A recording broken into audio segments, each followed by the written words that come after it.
जब भी प्रेम की बात होती है तो श्री कृष्ण राधा के प्रेम की मिसाल सबसे पहले दी जाती है। राधा श्री कृष्ण के प्रेम को जीवात्मा और परमात्मा का मिलन कहा जाता है। राधा श्री कृष्ण का बचपन का प्यार थी।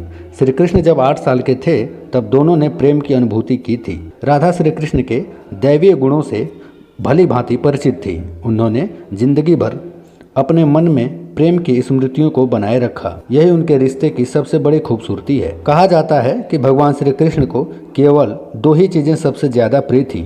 ये दोनों चीज़ें भी आपस में एक दूसरे से गहराई से जुड़ी हुई थीं। एक थी बांसुरी और दूसरी राधा रानी। श्री कृष्ण की बांसुरी की धुन ही थी जिससे राधा श्री कृष्ण की तरफ खींची चली गई थी। राधा की वजह से श्री कृष्ण बांसुरी को हमेशा अपने पास ही रखते थे।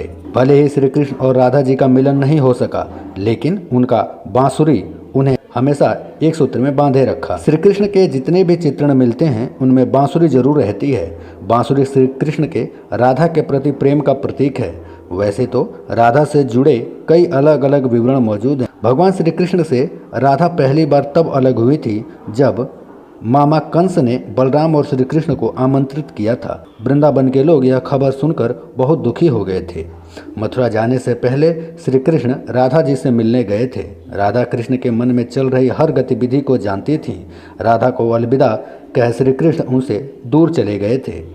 श्री कृष्ण राधा से ये वादा करके गए थे कि वो वापस जरूर आएंगे, लेकिन श्री कृष्ण राधा के पास वापस नहीं आए। उनकी शादी भी रुक्मिणी से हो गई। रुक्मिणी ने भी श्री कृष्ण को पाने के लिए बहुत जतन किए थे। श्री कृष्ण से विवाह के लिए वह अपने भाई रुक्मी के खिलाफ चली गई थी। राधा की तरह वह भी श्री कृष्ण से बहुत प्रेम करती थी। रुक्मिणी ने श्री कृष्ण को एक प्रेम पत्र भेजा था जिसमें लिखा था कि वह उनको अपने साथ लेकर जाएं। इसके बाद श्री कृष्ण रुक्मिणी के पास गए और उनसे शादी कर ली। श्री कृष्ण के वृंदावन छोड़ने के बाद से ही राधा जी का वर्णन बहुत कम हो गया। राधा जी और श्री कृष्ण जब आखिरी बार मिले तो राधा ने श्री कृष्ण को कहा था कि भले ही वो उनसे दूर जा रहे हैं, लेकिन मन से श्री कृष्ण हमेशा उनके साथ ही रहेंगे। इसके बाद श्री कृष्ण मथुरा गए और कंस और बाकी राक्षसों को मारने का अपना कार्य पूरा किया।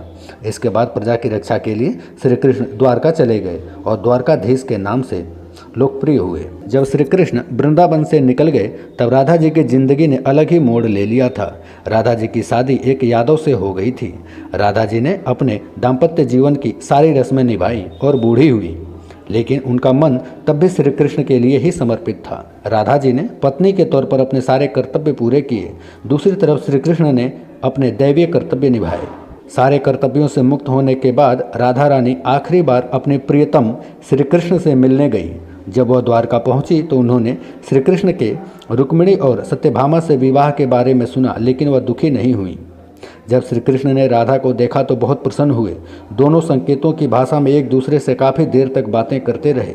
राधा जी को कान्हा की नगरी द्वारिका में कोई नहीं पहचानता था। राधा के अनुरोध पर श्री कृष्ण ने उन्हें महल में एक देविका के रूप में नियुक्त किया था। राधा जी दिन भर महल में रहती थी और महल से जुड़े कार्य देखती थी। मौका मिलते ही वह श्री कृष्ण के दर्शन कर लेती थी, लेकिन महल में राधा ने श्री कृष्ण के साथ पहले की तरह का आध्यात्मिक जुड़ाव महसूस नहीं कर पाई। इसलिए राधा ने महल से दूर जाना तय किया। उन्होंने सोचा कि वह दूर जाकर दोबारा श्री कृष्ण के साथ अपना गहरा आत्मीय संबंध स्थापित कर पाएंगी। उन्हें नहीं पता था कि वह कहाँ जा रही हैं, लेकिन भगवान श्री कृष्ण जानते थे। धीरे धीरे समय बीतता गया और राधा बिल्कुल अकेली और कमज़ोर हो गई। उस वक्त उन्हें भगवान श्री कृष्ण की आवश्यकता पड़ी।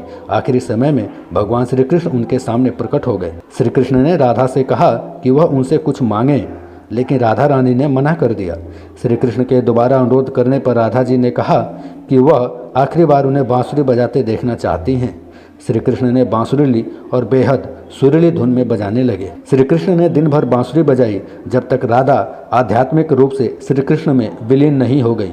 बांसुरी की धुन सुनते सुनते राधा रानी ने अपने शरीर का त्याग कर दिया। हालांकि भगवान श्री कृष्ण जानते थे कि उनका प्रेम अमर है, इसके बावजूद भी वे राधा रानी की मृत्यु को बर्दाश्त नहीं कर सके। श्री कृष्ण ने प्रेम के प्रतीकात्मक अंत के रूप में बांसुरी को तोड़कर झाड़ियों में फेंक दिया। उसके बाद से ही श्री कृष्ण ने जीवन भर बांसुरी या कोई अन्य वादक यंत्र नहीं बजाया था। श्री नारायण ही भगवान श्री कृष्ण का जन्म लिए थे।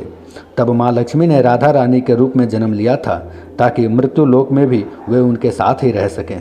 दोस्तों, इस अटूट प्रेम संबंध को हमारा प्रणाम है। मिलते हैं अगले वीडियो में, तब तक के लिए राधे कृष्णा।